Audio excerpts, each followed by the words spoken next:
Transmitting from the Mojave Wilderness in Joshua Tree, California, now is the time for Desert Oracle Radio, the voice of the desert.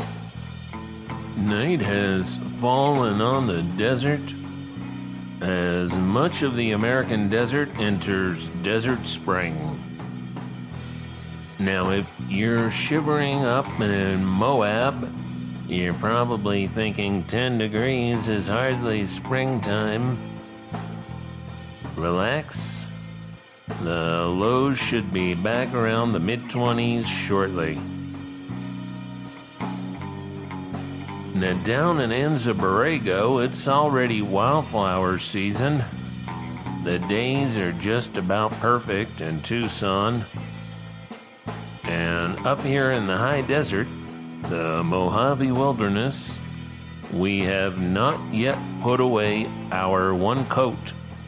The one coat we all share for a few months sometimes when the winter cooperates. Now, we don't have groundhogs out here. What is a groundhog, anyway? Back where I'm from, they used to catch a nutria digging holes in the levee, and they'd wrap some Mardi Gras beads around the poor invasive species and prop it up for the TV reporter. They'd call this wretched, roly-poly South American rat the Cajun groundhog. They named it something like Curly or T-Boy or T-Jacques or who knows, just an outrage against nature.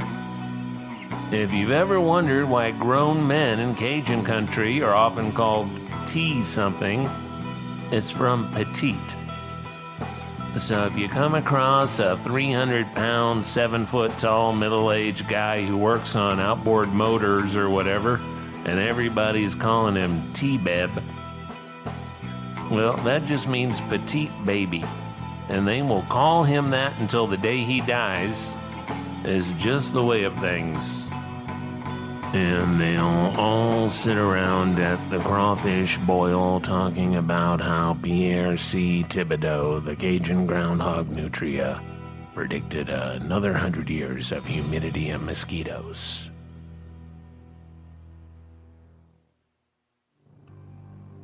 We should probably get something to predict the wildflower bloom, or the number of tourists eaten by the yucca man each summer. Some kind of seasonal thing. But it's just wrong to put wildlife in a cage. We are not going to put a roadrunner in an aquarium or anything like that. It's legally and morally wrong. Maybe just watch the mourning doves. Watch for the first mourning doves ineptly making their nest up in the eaves. That's probably a pretty good sign that spring is on the way. Now, in Europe, they don't have Groundhog Day, I don't think. Maybe Hedgehog Day. Well, the 2nd of February is Candlemas. Candle and Mass together. For all kinds of religious denominations in the British Isles, in Europe and Russia, the idea is that you've finally taken down your Christmas tree on Candlemas Eve, and then you bring your household supply of candles down to the church, and you get your candles blessed. This is some sweet old pagan stuff. I wish I was in the habit of doing such a thing. Maybe I'll bless my kitchen drawer full of tea light candles next time before I light a couple for the evening.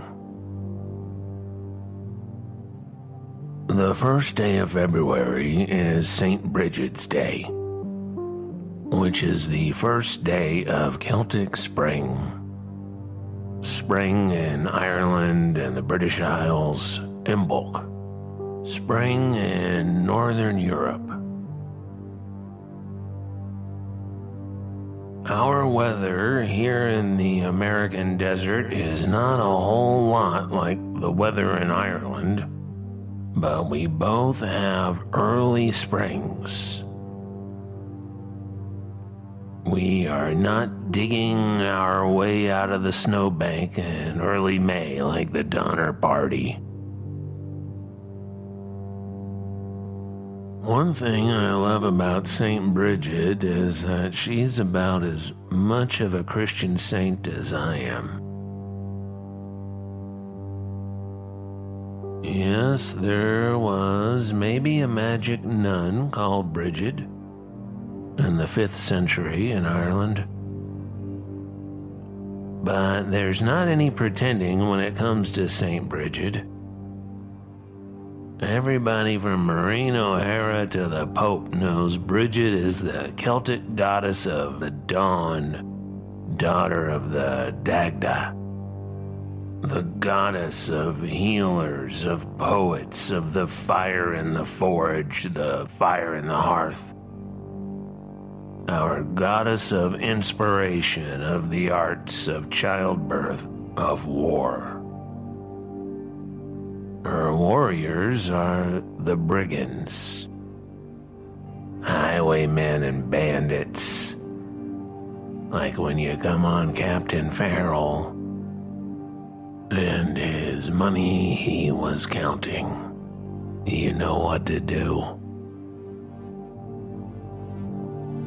Bridget is a Gaelic trinity, all by herself, a triple goddess.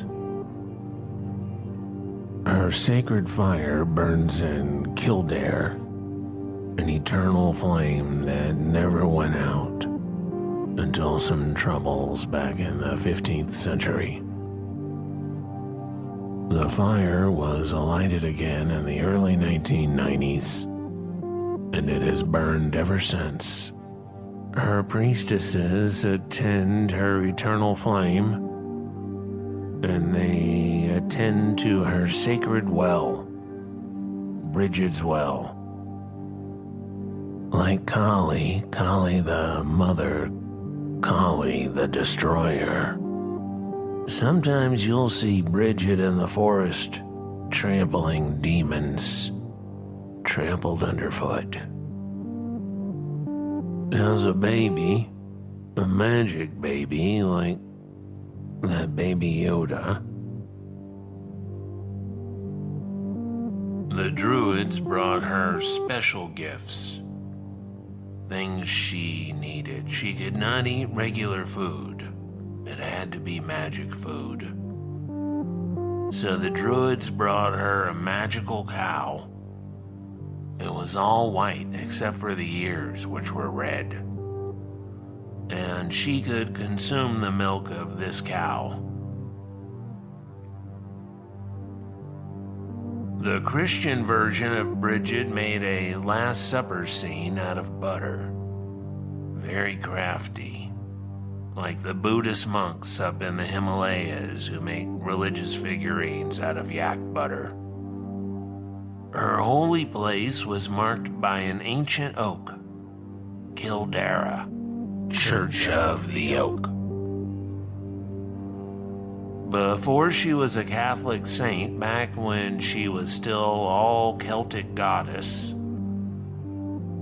only women could tend her sacred flame, and that continued after her conversion to the new religion. If you were a man, you did not want to cross that hedgerow into Bridget's realm. They'd cut you to ribbons. And I don't mean the ribbons always tied to the tree branches around her well, either. Those ribbons are offerings.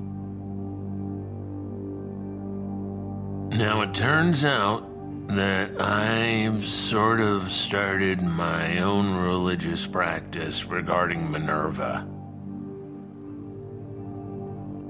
goddess of wisdom and owls and all that stuff we need. And as people have always done, I realize I've conflated Minerva with our real desert saint here in the Mojave, Minerva Hamilton Hoyt, the apostle of the cacti, as she was known in her time,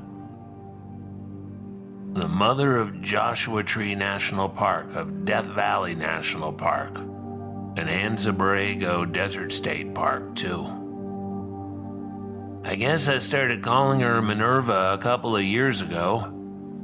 Apparently, I did it on the radio once or twice, too. Well, good. Let's make it official. Saint Minerva is the patron saint of desert travelers, desert campers, of those who seek the desert wilderness. Her sacred tree, obviously, is the Joshua tree. I'm lucky to share my little piece of desert with some grand old Joshua trees. And one of them is in the center of the backyard. And long ago, the previous occupants built a simple wooden boundary circling this tree out of railroad ties, 6 sides. And there's a little temple, or pagoda if you like, looking out on the big Joshua tree, and it all just makes sense. So I've begun to make little offerings to Saint Minerva at her holy Joshua tree outside the radio studio here. A pinch of whatever, a few drops of libation, and especially this time of year with the birds getting chirpy about the spring weather coming, and the little bit of green you see on the desert ground for a little while. It is satisfying to have a little ritual to go with it. Now, a lot of people looking for some spiritual practice in their lives feel like they've got to go all out, got to really dive in deep. You don't really. You can, if you like, but you don't need to put on a headdress with a bunch of crystals, or go into a trance, or hop backwards over a burning log or anything, although you're welcome to do that if you like. But you can also be a regular traveler through life who tosses a few coins in the fountain like we've done for thousands of years, a little offering to the well. Be thankful for your meals. Ask for a little help when you need it. Saint Minerva is the patron saint of getting choya out of your dog's paws, or your paws. And she's the patron saint of protecting the desert wilderness, the desert wildlife, the flora and the fauna. Desert springs always get her attention, so make sure you are not trying to drain a desert aquifer of ancient waters so you can pipe it to Orange County to fill swimming pools. Make real sure you don't do anything dumb like that. Don't get on her bad side, you know what I mean? She's not just a flower child. You don't want to be like those heathen rednecks who busted into Devil's Hole a couple of years ago and killed some endangered pupfish and trashed the place. Those idiots went to prison. And eventually they're going to hell, if they're not already there. Hell, Hades, North Vegas, call it what you want.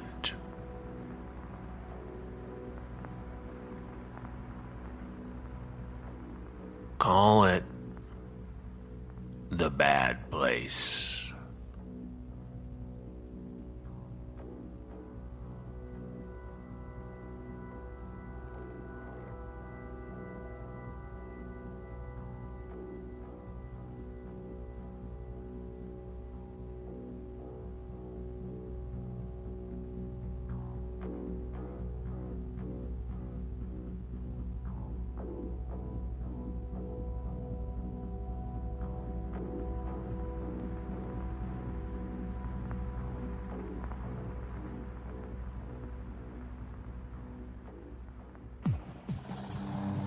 For a couple of years now, I've been knocking around the idea of putting together a little book about the lives of the desert saints, because we have a lot of them, people you need to know about, people who left their spirit in these places that we love so much. These places that fill us with purpose, with life. And I wish I was a triple goddess too, because then I could get more stuff done. One works on the radio show, one works on the Desert Oracle Field Guide, one works on all the other stuff. But it wasn't in the cards, I guess. One life at a time, please, as St. Edward wrote. That's Edward Abbey. So even though I've got an issue of Desert Oracle that's filled, editorially speaking, having a lot of good pieces written by interesting desert characters, about interesting desert creatures and culture, I think I'm going to listen to St. Minerva and spend the next couple of weeks working on this little book on the lives of the desert saints, too. And maybe that's going to be the spring issue, and then we're going to be fairly quick with following that one with the issue that I've been fighting since September. Back in the Storm Area 51 days. Let me ask you something personal. Have you ever wanted to move to the desert and work on a pocket-sized field guide? You know how to read and write and all that stuff?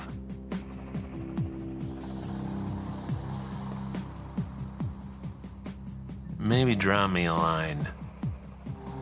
Now, everybody wants to write for Desert Oracle.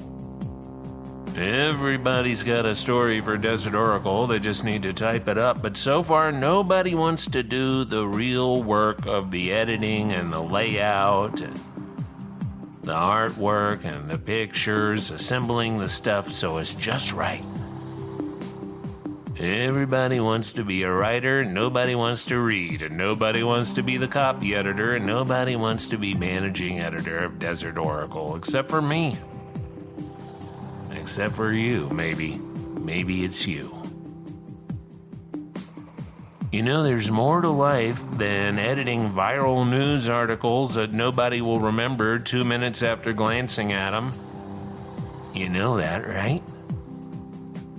There's more to life than your miserable job and your miserable health insurance and your miserable gym membership. Tear down those gyms and replace them with outdoor shrines to St. Minerva. With community gardens and sandboxes and sculpture and long tables for the breaking of bread and drinking of beer.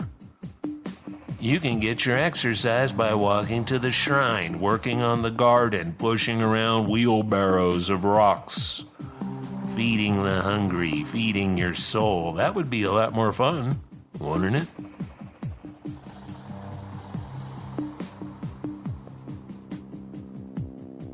Call on her if you need her, but if you call on her, you better be ready to do her bidding.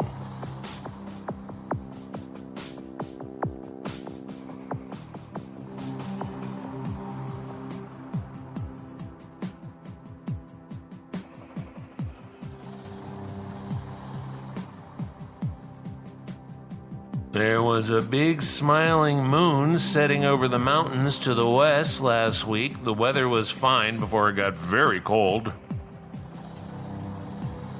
A few of the birds were getting a head start on getting busy. There were a few early insects a bit confused. And we, the people, we are uneasy. If we're paying attention, we are uneasy. Bald eagles were almost extinct in the 1970s. You never saw them. But now Now, thanks to the EPA, thanks to the banning of DDT, the pesticide that made their eggs fall apart before the chicks were born, now they have pretty much recovered. And now they haunt the landfills of the Pacific Northwest. They feast on garbage, and especially those biohazard bags of discarded human blood. I saw that the coal industry guy at the EPA is, surprisingly, leaving the EPA for the coal industry. He learned a lot of tricks in there. He learned where the files were, and he's going to pass on that knowledge. And the U.S. government made it legal to pollute and destroy wetlands and creeks in January. They made it easier to kill songbirds and other wildlife, too. Lots of things happening, lots going on. What are we doing about it? Well, some of us are doing a lot, some of us are doing what we can, and a lot of us are going to rock the vote or whatever, or try, which is good. You ought to vote, you ought to try, you ought to hope it counts. But what do you do when it doesn't? When the law break in, how you gonna go? Why let it get to that point? The point when the odds are stacked too high against you and everybody you like.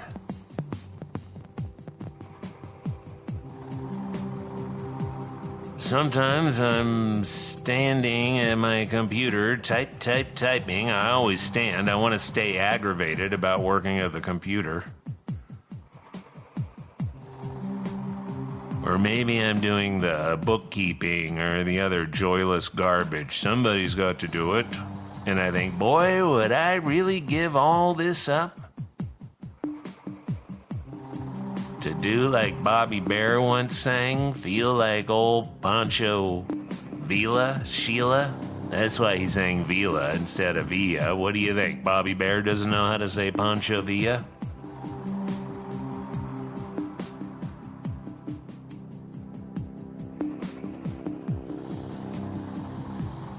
I'm just talking about a little bit of American poetry called Pour Me Another Tequila, Sheila.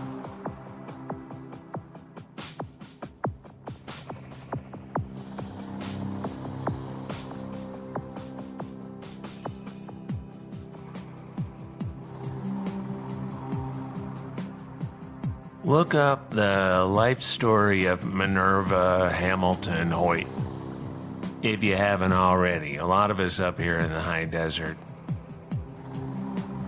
I already know about her, but we can always learn a little bit more. My friend Deborah Netburn wrote a very nice article about the life of Minerva Hamilton Hoyt, mother of Joshua Tree National Monument, now Joshua Tree National Park. Look it up on the internet. It was in the Los Angeles Times.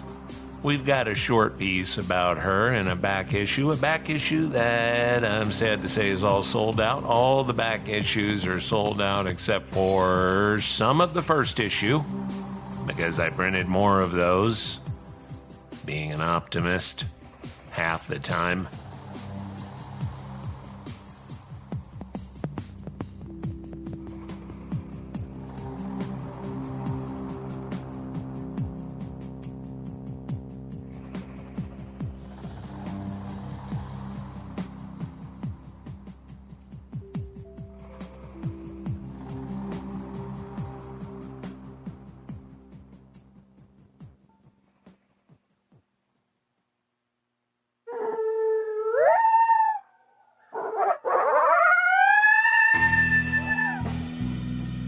Well, we closed out that last part of the show with another new track from our own Red, Blue, Black, Silver. Did you know he's got a music shop in Joshua Tree in the Sun Alley Shops? It's right behind Space Cowboy Books. an easy stumble from the saloon. From Amboy to Zizix and across the Great Mojave Wilderness, this is Desert Oracle Radio. We broadcast from Joshua Tree on Friday nights, all across the high desert. And you can catch us on a few public and community stations in the western USA. And you can get our podcast through all the usual outlets, iTunes and Spotify and Stitcher and Pandora and Podbay and Player FM.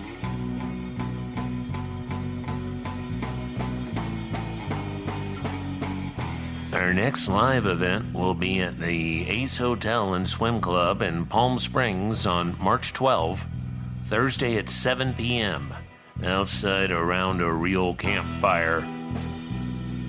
Free to attend. Use the code Desert Oracle to get a discount on your room if you're staying at the Ace.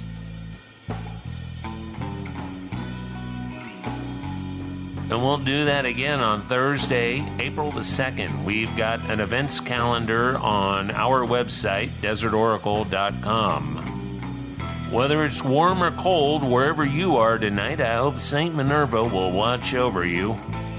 Remember that her spirit lives in the Joshua trees, so do not climb the Joshua trees. Do not hang a hammock from the Joshua trees. Let's show some respect.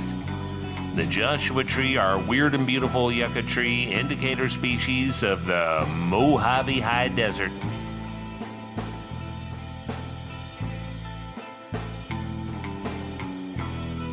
While you're up here, pick up the latest issue of our pocket-sized field guide to the mysterious American desert.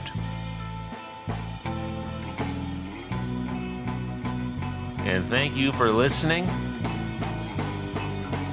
And try to wash your hands now and then. It might help you not get the coronavirus. I'm your host, Ken Lane. Good night from the voice of the desert.